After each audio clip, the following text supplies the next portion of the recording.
ሰላም ሰላም እንደምን አላችሁ ውድ የዩቲዩብ ተከታታዮቻችን። በዛሬው ዕለት ስለ ላሊጋ ለማውራት ነው ይህንን ፖድካስት ያዘጋጀ ነው። እንግዳዬ ምን ያህል ማሞ ነው። ፌስቡክ ላይ ምናልባት ልታውቁት ትችላላችሁ። ላሊጋን ብቻ ሳይሆን ሌሎች እግር ኳሳዊ መረጃዎችን በስፋት ይጽፋል። ተንታኝ ነው። የተለያዩ ፕሮግራሞች ላይም ሬዲዮ ላይ ማዳምጣችሁት ሊሆን ይችላል እና ምን ያህል ጋር ዛሬ ቆይታ እናደርጋለን።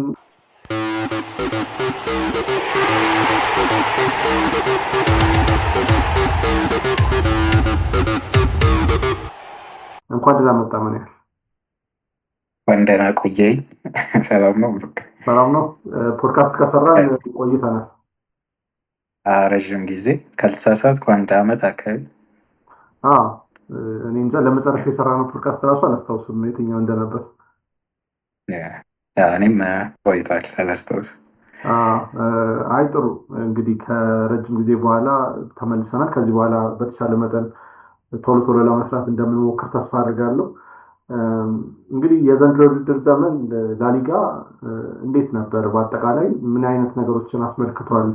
አንተ ሲዝኑ ሲጀመር ከጠበካቸው እና ሰርፕራይዝ ካረጉ ነገሮች ወይም ደግሞ እንደጠበካቸውም ሆነ ካገኛቸው ነገሮች ከታይትል ሬሱ ጋር ተያይዞ ከትላልቅ ቡድኖች ጋር ተያይዞ ሌሎችን ቡድኖች እንደዚህ ሜንሽን ማድረግ ትችላለህ። ግን ትኩረታችንን ባርሴሎና እና ሪያል ማድሪድ ላይ በስፋት ስለምናደርግ ከእነሱ ጋር ተያይዞ ምን አይነት ያስተዋልከው ነገር አለ የሚለውን ነገር እንመልከት።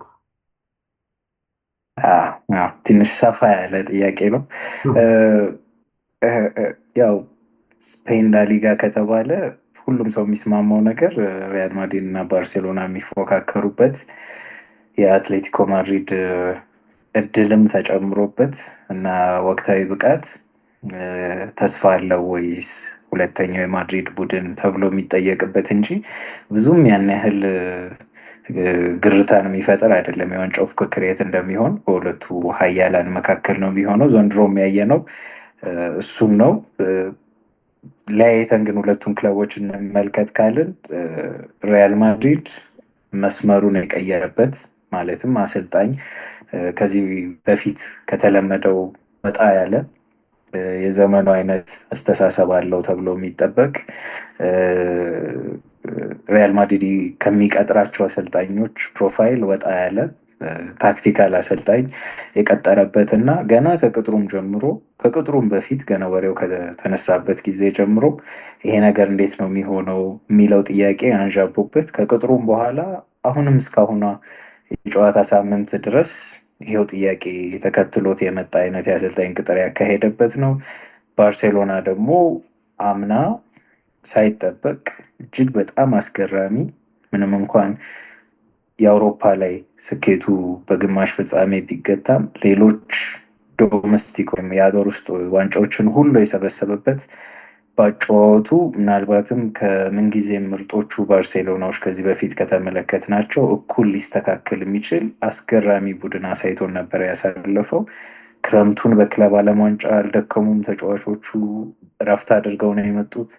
ዘንድሮስ ያንን ይደግሙታል ወይ? ቀጣዩ ስቴፕ የአውሮፓ ነው ተብሎ በጉጉት የተጠበቀበት እሱም ሌሎች መንገጫገጮች ቢኖሩትም ባርሴሎና አሁንም መሪነቱን ቀጥሎ ያስቀጠለበት ነው እና ያልተጠበቀ ነገር ተፈጥሯል ማለት አይቻልም።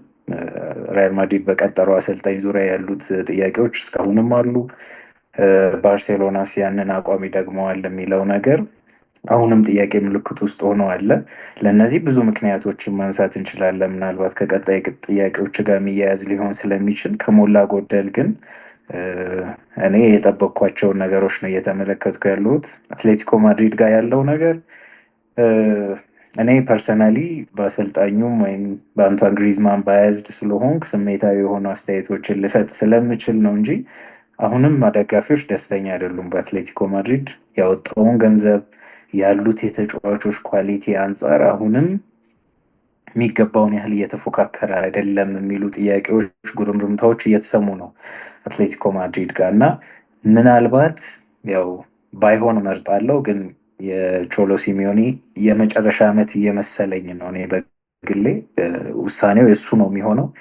ግን የመጨረሻ ዓመቱ እየመሰለ ነው። እሱም በቃ ፊቱ ላይ የሚታየው ኤግዞሽን የአመታት ድካም ፊቱ ላይ ይነበባል እና ከዚህ በኋላ የመቀጠሉ ነገር ነው። እኔ በግሌ ጥያቄ ያለኝ ግን ዘንድሮም ቢሆን ብዙም ማራቀም ሶስተኛ ደረጃ ላይ ነው የሚገኘው በሊጉ። ቻምፒየንስ ሊግም ላይ ጥሩ ውጤቶችን እያመጣ ነው።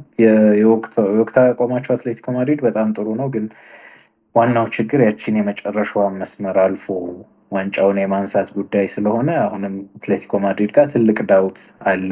ግን ስቲል ከኢኩዌዥኑ ልናወጣቸው አንችልም። ሰርፕራይዝ ቡድን የሊጉ ዘንድሮ ኤልቼ ነው። ፓብሎ ሳራቢያ ይባላል አሰልጣኙ። ቀድሞ ኪኬ ሴቲየን ስር በአሰልጣኝ ስታፍ ውስጥ ይሰራ የነበረ በላስ ፓልማስ፣ ከዛ በኋላ በባርሴሎና አብሯቸው የሰራ ሰው ነው ከኪኬ ሴቲየን ጋር። እጅግ በጣም አዝናኝ እግር ኳስን የሚጫወት ቡድን መስራት ይወዳሉ አሰልጣኙ። እሱም ያንን ፈለግ ተከትሎ ነው ይህንን ቡድን የሰራው። በእርግጥ በባርሴሎና ብዙዎችን ያስታውሷቸው ከዛ ከባየር ሙኒክ 8-2 ሽንፈት ጋር ነው እና ብዙ ጥሩ ስም የላቸውም። ግን አሰልጣኙ በጣም ጥሩ ቡድን ኤልቼ እየሰራ ነው። ከባርሴሎና ቢ ቡድን ብዙ ተጫዋቾችን አምጥቷል። የነባር እና በጣም ጥሩ ከቀድሞ የሪያል ማድሪድ አካዳሚዎች ያልተሳካላቸው ተጫዋቾችም አሉ። በጣም ኳሊቲ ተጫዋቾችን ይዞ ነው የተጫወተ ያለው እና ኦልሞስት የአውሮፓ ደረጃዎችን ለመያዝ እያንኳኳ ነው የሚገኘው። አመቱንም ሲጨርሱ ራዮ ቫይካኖን 4-0 አሸንፈው ነው የጨረሱት እና ኤልቼ የዘንድሮ ሰርፕራይዝ ቡድን ነው። ለእኔም ለብዙዎችም እርግጠኛ ነኝ ሊጉን ለሚከታተሉ። ሊጉ እንደዚህ አይነት ባህሪ አለው። የሆነ ጊዜ ላስ ፓልማስ ይሆናል፣ የሆነ ጊዜ ሪያል ቤቲስ ይሆናል፣ የሆነ ጊዜ ደግሞ እንደ ዢሮን አይነት ቡድኖች ይመጣሉ። አሁን ደግሞ ተራው የኤልቼ ይሆናል እና እነዚህ ቡድኖች ደግሞ እጅግ በየሳምንቱ ልታያቸው የምትፈልጋቸው አይነት በጣም ምርጥ ቡድኖች ነው የሚሆኑት እና ዘንድሮ ተራው የኤልቼ ይሆናል እና በግርድፉ ሊጉን እንደዚህ ነው እስካሁን የተመለከትኩት። በዘንድሮ ውድድር ዘመን በተለይ ብዙዎችን ካነጋገሩ ጨዋታዎች መካከል አንደኛው ሪያል ማድሪድ እና አትሌቲኮ ማድሪድ ያደረጉት ጨዋታ ነበር። 5-2 በአትሌቲኮ ማድሪድ አሸናፊነት የተጠናቀቀው። ለዣቢ አሎንሶ የማንቂያ ደውል ነበረ። ችግሮች እንዳሉ አሁንም ጥያቄ ውስጥ እንደሚገባ በብዙ ነገር ፍንጭ ያሳየ ነው። አትሌቲኮ ማድሪድ ደግሞ ምናልባት ዘንድሮ አመታቸው ሊሆን ይችላል እንዴ የሚያስብል ነበር። በተለይ የጁሊያን አልቫሬዝ ብቃት ብዙዎችን ያስደምመ ነበር በዛ ጨዋታ እና እንዴት ነበር ያ ጨዋታን እንዴት አየኸው? ከዛ ጨዋታ ጋር የተያዙ ወሬዎች፣ መነጋገሪያ ነጥቦችስ ምን ነበሩ? ያልተጠበቀ ውጤት ነበር። እኔ በእርግጥ ኔትወርክ አስቸግሮኝ ካለፈ በኋላ ነበር የተመለከትኩት አስታውሳለሁ። ፍጹም ያልተጠበቀ ነበር። የሆነ የሪያል ማድሪድ የሰከነው አጀማመር በአንድ ጊዜ የደፈረሰበትም ተርኒንግ ፖይንት ነበር። ሲጀምሩ በጣም ከኦሳሱና ጋር 1-0 ነው ያሸነፉት። በእርግጥ ተቸግረው፣ ግን ከጨዋታው በኋላ ወሬው ሁሉ የነበረው እንደው ማክሰኞ ነበር ጨዋታው። ሊጉ አርብ ተጀምሮ ቅዳሜ፣ እሑድ፣ ሰኞ ጨዋታዎች ተደርገው የመጨረሻው ማክሰኞ ነበር ጨዋታው፣ የመጀመሪያው ሳምንት የሊጉ ጨዋታ ማለት ነው እና ቅርጹ እየታየ ነው ገና ከወዲሁ የዣቢ አሎንሶ አሻራ ተብሎ ነበር። በቀጣይ ሳምንትም እንደዚሁ ከሜዳቸው ውጭ ነበር የተጫወቱት። ሪያል ኦቪዬዶ በጣም ጥሩ ጨዋታ ነው ተብሎ እንደዚሁ አንድ ጥያቄ ይነሳ የነበረው ሮድሪጎ ላይ የወሰነ ውሳኔ ነበር። ሳይታሰብ ከመጀመሪያ 11 ወጥቶ ተጠባባቂ ወንበር ላይ ነበር የተደረገው። ቪኒ ጁኒየር እና ማስታንቱዋኖ ነበሩ የመጀመሪያ 11 ጀማሪዎች የመሰሉት። አዲሱ ፈራሚ ማስታንቱዋኖ እና ከሮድሪጎ ጉዳይ በስተቀር በእርግጥ ከክለብ ዓለም ዋንጫም ጀምሮ የመጣ ጉዳይ ነው የሮድሪጎ ጉዳይ፣ ግን በሊጉም የቀጠለ ነው። ከሮድሪጎ ጉዳይ በስተቀር ሌሎች ሁሉም ነገሮች የተስተካከሉ አልጋ በአልጋ የሆኑበት ወቅት ነበር ለሪያል ማድሪድ። ሁሉንም ጨዋታዎችም በቻምፒየንስ ሊግም በሊጉም እያሸነፈ የመጣበት ነበር እና ያ የአትሌቲኮ ማድሪድ ጨዋታ ግን በአንድ መልኩ እኔ በግሌ ፌስቡክ ላይ ያሰፈርኩትና ጁድ ቤሊንጋም ሲመለስ ይሄ ቡድን እንዴት አይነት ነገር ሊገጥመው ይችላል የሚለውም ቤሊንጋም ተመልሶ ከጉዳት ብቁ የሆነበት ለመጀመሪያ 11 ወቅት ነበር። ሪያል ማድሪድም ከሜዳው ውጪ በማድሪድ ደርቢ አንድ ትልቅ ፈተና የአሎንሶ የመጀመሪያ ዓመት ላይ የገጠመው ጨዋታ ነበር።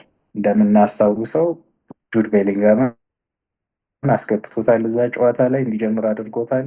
የሪያል ማድሪድም የሊጉ ትልቁ ፈተና ጨዋታ ነበር እና በሁለቱም መለኪያዎች የወደቀበት ቀን ነበር። የጁድ ቤሊንጋም ጉዳይ ለምን እንደዛ እንዳልክ ብታብራራ። የቤሊንጋም ጉዳይ ለምን አስቸጋሪ ሊሆን ይችላል? የሱ መመለስ ወደ ቡድኑ ምንድነው? የታክቲክ ጉዳይ ነው። ቡድኑ የሆነ ኮንትሮለር አማካይ እንደሚያስፈልገው ከቶኒ ክሩዝ መልቀቅ ጀምሮ ግልጽ ነበረ።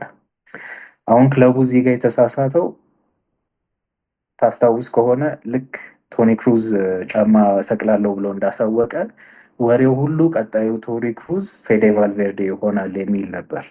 ራሱ ቶኒ ክሩዝ ተጠይቆ አዎ ልጁ ብዙ ኳሊቲዎች አሉት ይተካኛል ብሎም ራሱ ምስክርነት ሰጥቶለት ነበር። አሁን ይሄ አብረህ ለተጫወትከው ተጫዋች መቼም አይ እሱማ አይተካኝም ልትል ስለማትችል የቶኒ ክሩዝን ሀሳብ እዚህ ጋር ያለብን አይመስለኝም።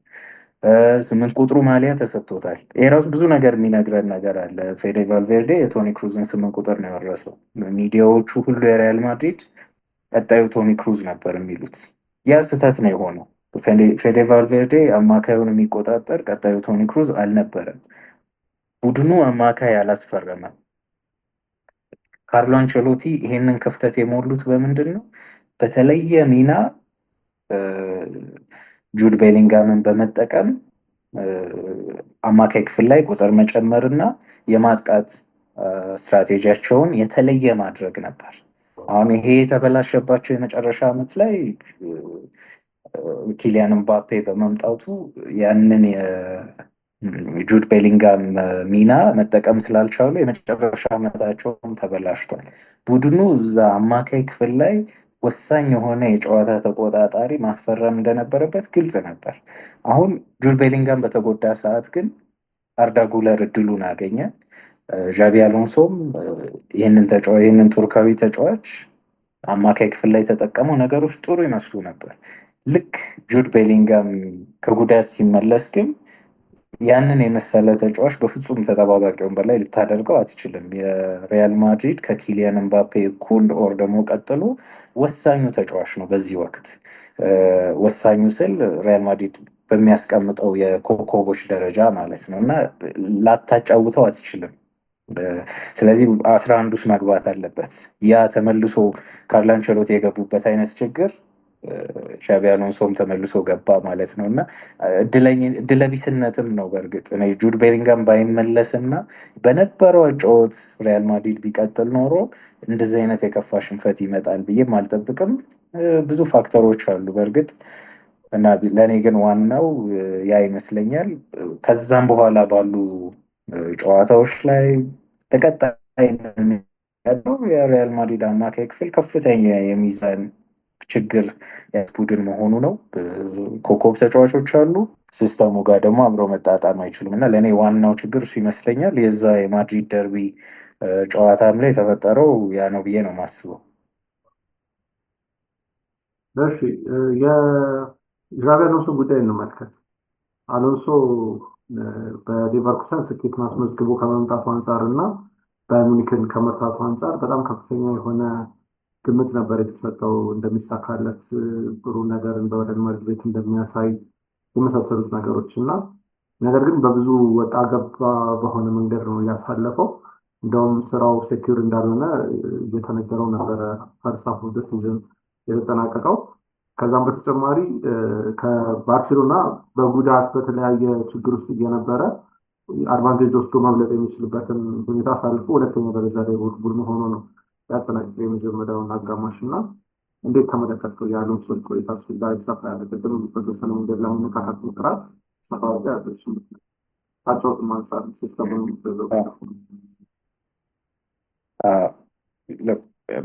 መግቢያም ላይ ቅድም እንደተነጋገር ነው ሪያል ማድሪድ አንድ ዝም ብሎ ሌላ ቀጣዩን አሰልጣኝ ብቻ አልነበረም የቀጠረው።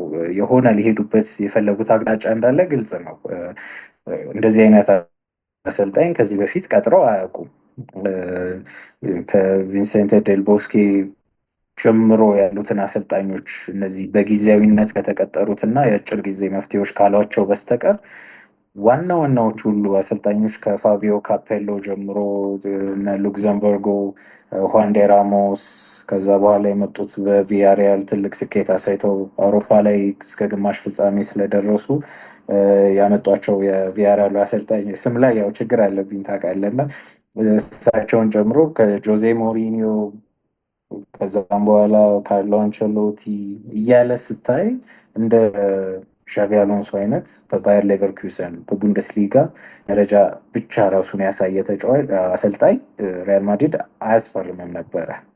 ዚነዲን ዚዳንም የስታር ቫሊዩ ነው ለዛ ቅጥር ያበቃው። በካርሎ አንቸሎቲም ስር ወሳኝ ሚና ስለነበረው ጊዜው ደርሶ ነው አሰልጣኝ የሆነው እና የሻቪ አሎንሶ የተለየ አይነት ሹመት እንደሆነ ግልጽ ነበር።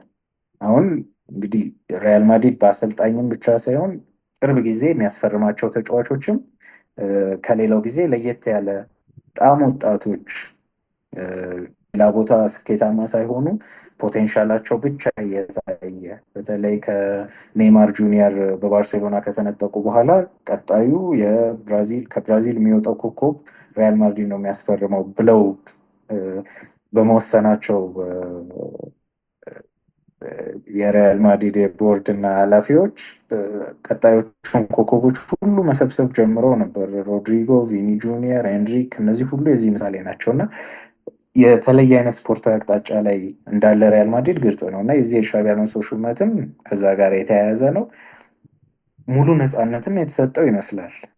ውሳኔዎቹን ሙሉ ለሙሉ በራሱ እንደሚወስን አጫወቱንም ሆነ የተጫዋች ምርጫዎች ሙሉ ለሙሉ ኃላፊነት እንደተሰጠው ነው እስካሁን ድረስ እንግዲህ መረዳት የምንችለው እና ነፃነት ተሰጥቶታል። የሚፈልገውን ነገር እየተገበረ ነው።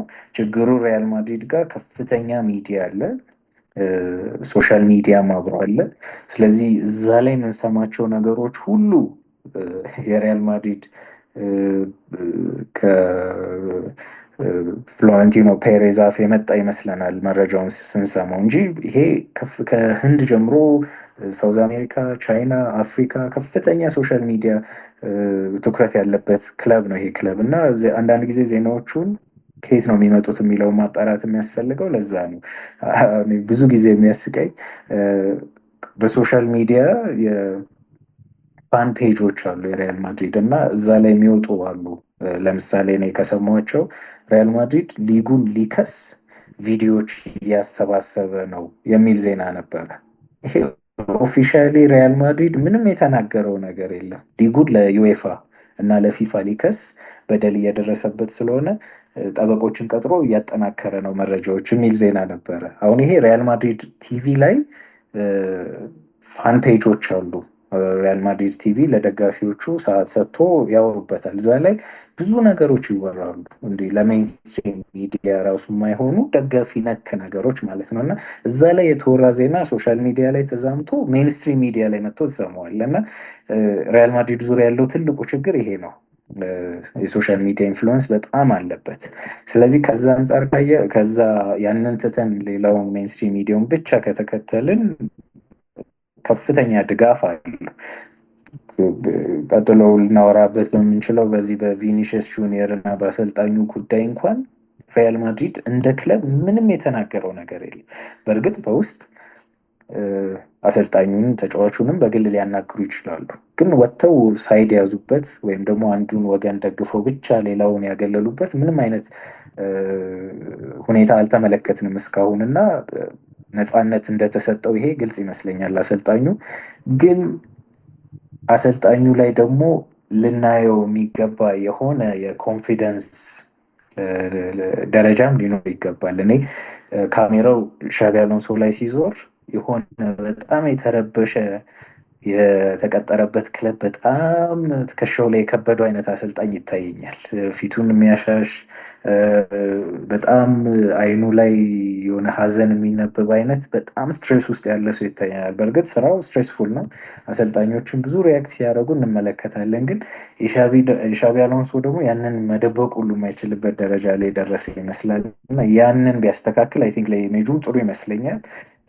እንደ ጆዜ ሞሪኖ ካፖርቱን ለብሶ ኮሌታውን ቀና አድርጎ አለ። ይሄ ስቴትመንት ነው ከአሰልጣኞች የምታየው እና ያንን ቢያስተካክል አይ ቲንክ ለኢሜጁም ጥሩ የሚሆን ይመስለኛል። ከዛ ውጭ ግን ሙሉ ድጋፍ ያለው ይመስለኛል። እኔ ይሄ ውድድር ዓመት ሲጠናቀቅ ሻቢ አሎንሶ የሪያል ማድሪድ አሰልጣኝ ነው።